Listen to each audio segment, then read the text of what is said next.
Picture a different reality. There are no cows in the US, no potatoes in Ireland, no chili peppers in India, and no tomatoes in Italy. Actually, a few centuries ago, that was reality. Before the 1500s, the inhabited world was basically divided into 4 world zones: Afro-Eurasia, the Americas, Australasia, and the Pacific Islands. Each zone developed distinct ecosystems, plant and animal species, and human societies. And for the most part, they all stayed in their zone. That means potatoes, chilies, and tomatoes only lived in the Americas. Cows only lived in Afro-Eurasia, and most people only lived in the zone they were born. But people did travel, connect to new places, and trade goods between regions within those world zones. For example, road networks in the Andes and Mesoamerica supported trade among the Inca and Aztec people. And Polynesians traveled and traded across the vast distances separating Pacific Islands. Some of the most well-developed trade routes were in Afro-Eurasia. There, people built up networks like the Silk Roads, a series of routes that stretched from modern China to the Mediterranean Sea, as well as the Indian Ocean and trans-Saharan networks. These routes helped goods and ideas spread across Afro-Eurasia. People shared shipbuilding technology, nautical maps, and navigation tools. They made weapons and gunpowder, and they built up resistance to diseases, like smallpox. The technologies moving across these routes eventually helped Europeans develop the navigation and shipbuilding technology needed to cross oceans. Then Spain and Portugal used this technology as they sought sea routes in the Indian Ocean and China. But when Christopher Columbus sailed across the Atlantic Ocean to find a path to Asia in 1492, he accidentally ended up in the Americas. That slight miscalculation would change the world.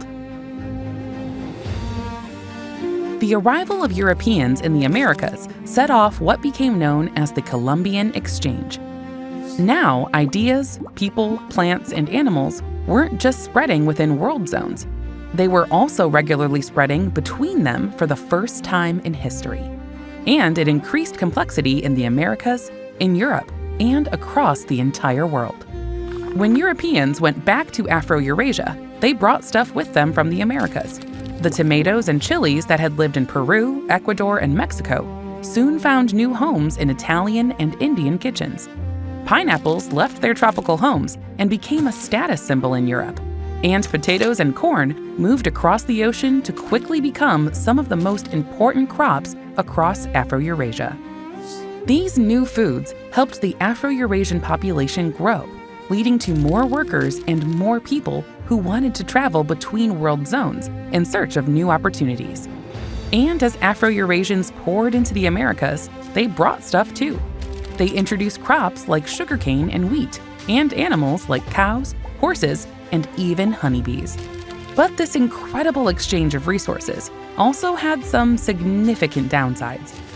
In the Americas, European conquerors and colonists broke up communities, forced people from their homes, and enslaved them. They brought diseases like smallpox and measles, which killed millions of people. And they used their advanced weapons and formed alliances with local populations to take over the weakened indigenous communities. And while the Columbian Exchange gave people in both Europe and the Americas access to more kinds of food and animals, biodiversity began to shrink.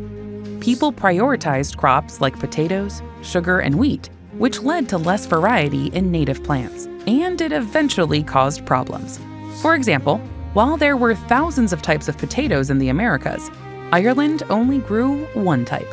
And when a disease swept through their crops in the 1800s, Ireland fell into famine. In the Americas, the newly introduced cattle grazed and trampled native plants, wiping them out and making way for European crops to take their place.